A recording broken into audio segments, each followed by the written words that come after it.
اکبر، دور نزدیک سے آنے والوں، اللہ ذکر رسول کی محفل کے صدقے ہمیں اور آپ کو ہر مصیبت سے بچا لے، ہر تکلیف سے بچا لے، ہر بلا سے بچا لے۔ لیکن اللہ اکبر، اب ذرا توجہ فرمائیں، جب دنیا کی مصیبتوں میں کبھی دوست مدد کرتا ہے، کبھی ماں مدد کرتی ہے، کبھی باپ مدد کرتا ہے، کبھی بھائی مدد کرتا ہے، کبھی بیٹے مدد کرتے ہیں، کبھی بیوی مدد کرتی ہے، کوئی نہ کوئی مدد کے لیے آ جاتا ہے، تو بھی دنیا کی مصیبتیں کتنی تکلیف دہ ہیں۔ مثال کے طور پر اللہ نہ کرے اگر کسی کی کمر میں درد ہو، کیا وہ بیٹھ سکتا ہے؟ نہیں بیٹھ سکتا۔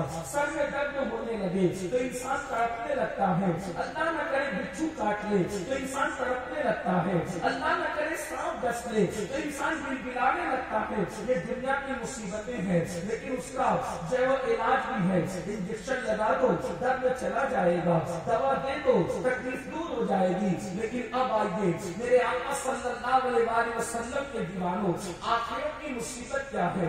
آخرت کی مصیبت کو عذاب الہی کہتے ہیں، اللہ کا عذاب کہتے ہیں، اللہ کی پکڑ کہتے ہیں۔ اور اللہ اکبر، اللہ کا عذاب جو آخرت میں تیار کیا گیا ہے، کن کے لیے تیار کیا گیا ہے؟ قرآن کہتا ہے ان الفجار لفی جحیم، جو اللہ کے نافرمان ہے، فاسق و فاجر لوگ ہیں، اللہ نے ان کے لیے جہنم تیار کر رکھا ہے۔ اور اللہ اکبر، یہ جہنم کیا ہے؟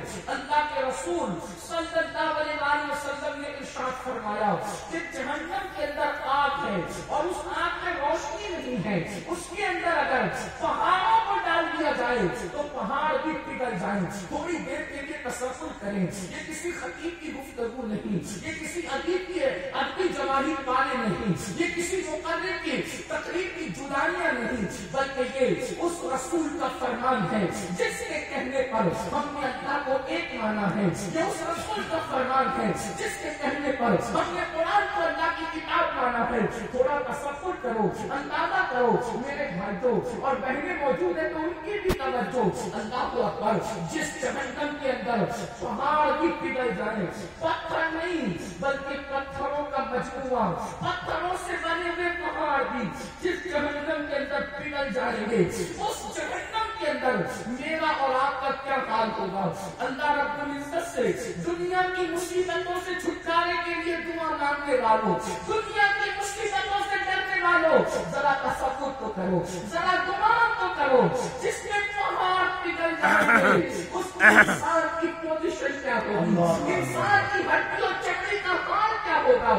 اب آئیے ذرا ٹھنڈے دل کے ساتھ اللہ اکبر ایک حدیث پاک جو کئی احادیث کا مجموعہ ہے اس کو ذرا توجہ سے سن لیں اور میری گفتگو مکمل ہوگی۔ اللہ اکبر، میرے اور آپ کے آقا مصطفیٰ جان رحمت صلی اللہ علیہ وسلم جب معراج پر تشریف لے گئے، حضور علیہ السلام نے جب سفر معراج کیا، ہم معراج کا جشن مناتے ہیں، آپ نے بھی معراج النبی کے جلسوں میں شرکت کی ہوگی۔ وہ معراج کا سفر جس پہ براق پر بیٹھ کر آقا بیت المقدس تک گئے، پھر آسمانوں تک گئے، اس کے بعد جبل سدرہ پر گئے، اس کے بعد عرش پر گئے، اس کے بعد لامکہ پر گئے اور اللہ کا دیدار کیا۔ اللہ اکبر، ہمارے آقا علیہ السلام نے ماتھے کی آنکھوں سے اللہ کا دیدار کیا اور ارشاد فرمایا انی رأیت ربی، میں نے اپنے رب کو دیکھا۔